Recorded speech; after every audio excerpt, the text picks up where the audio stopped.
Vamos virar a pauta. Bom, a administração Trump pede agora aos líderes do Congresso que aprovem novas vendas de armas para Israel de 1 bilhão. O governo do presidente Donald Trump pediu aos líderes do Congresso que aprovassem novas transferências de aproximadamente US$ 1 bilhão em bombas e outros equipamentos militares para Israel, informou o Wall Street Journal nesta segunda-feira. Também é coincidência, né?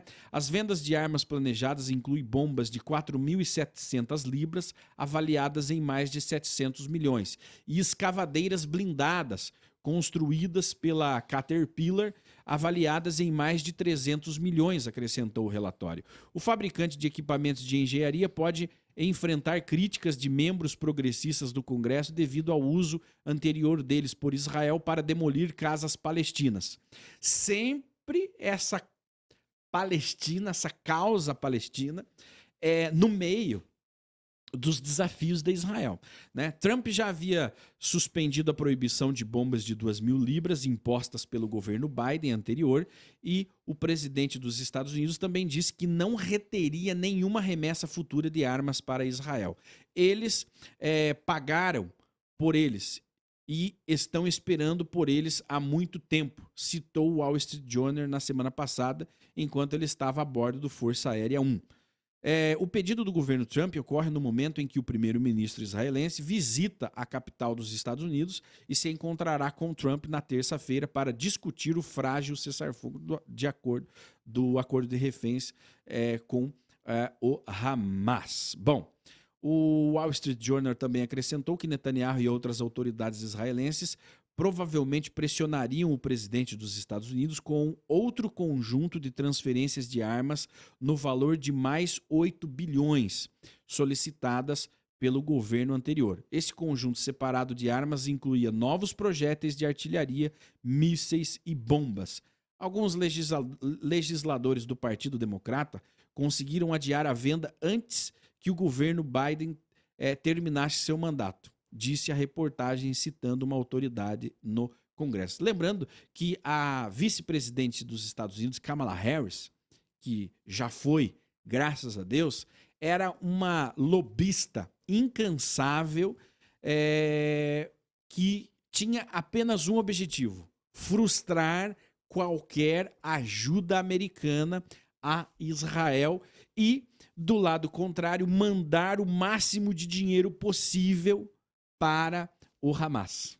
Conhecida nos Estados Unidos como a bancada antifada, né? Ou seja, um esforço de uma luta antisionista que foi liderada pela então candidata à presidência norte-americana, vice do então Biden, né, que disputava com o Trump essas eleições. E agora, com a mudança, né, a mudança desse governo, nós já tivemos aí na posse do novo presidente a anulação de todos esses decretos antisionistas que o globalismo ele mantém mesmo nas tradições aliadas israelenses mais fortes. Porque alguém poderia pensar, como que o Ocidente, né, que seria aí o principal aliado israelense culturalmente, né, falando de uma tradição judaica cristã, que é mantido por esses dois importantes agentes, como que um setor tão importante ocidental, do Ocidente, cristão, ele é tão averso a Israel? Aí nós lembramos historicamente de que, ao ser reprovado por se casar com as filhas de Canaã, Esaú foi lá e se casou com as filhas do seu primo Ismael, os ismaelitas, né, que são os patriarcas, os patronos do mundo árabe, o que se tornou o islamismo no século VI. Então, existe uma parte muito considerável do Ocidente que são mais laicos, ou seja, não só o fato de ser laico, mas o progressismo, que é uma implosão interna da cultura cristã que a Europa vem enfrentando desde a Revolução Francesa, né? As guilhotinas que ainda estão perseguindo agora as tradições cristãs dentro do Ocidente, e isso já está dentro dos Estados Unidos, agora sendo combatido pelo novo governo. Então, por isso que existe essa polarização ocidental sobre os que defendem Israel e sobre os que atacam Israel meio a esse conflito árabe-israelense. Então existe uma população ocidental muito considerável em números, em proporções e também nas tradições judaica-cristã, que são verdadeiros defensores de Israel no seu direito de existir, no seu direito de autodeterminação com a criação do Estado de 1948. Por isso que a política hoje ela está dividida, ela se divide exatamente nesses dois importantes polos, né? O erguer de mão do então secretário, o novo secretário norte-americano, que é o trilionário, o Elon Musk, que representava uma suposta ameaça contra a existência judaica de uma saudação nazista. Isso não tem nada a ver, porque exatamente os que se consideram de direita ou que são tratados como extrema-direita são exatamente esses alinhamentos que hoje estão na defesa do direito da existência de um Estado de Israel. Porque nós tratamos a questão do antissemitismo, né? Do antissemitismo, que é o politicamente errado, ele foi substituído pelo antisionismo.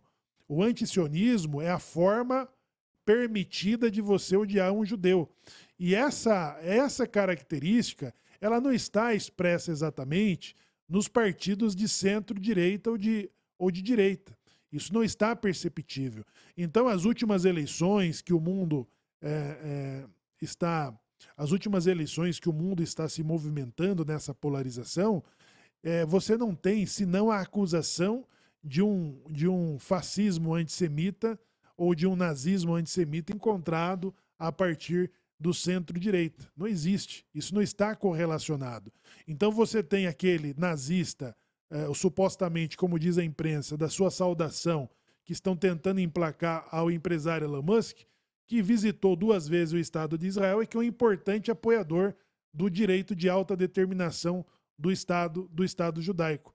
E aí você vai comparar as manifestações, né, dos grupos, quando você diz a polarização de direita e esquerda, em que lado se posicionam sobre o direito da existência do Estado de Israel, que é a maior democracia do Oriente Médio, superando mesmo muitos países do Ocidente, o que inclui o Brasil.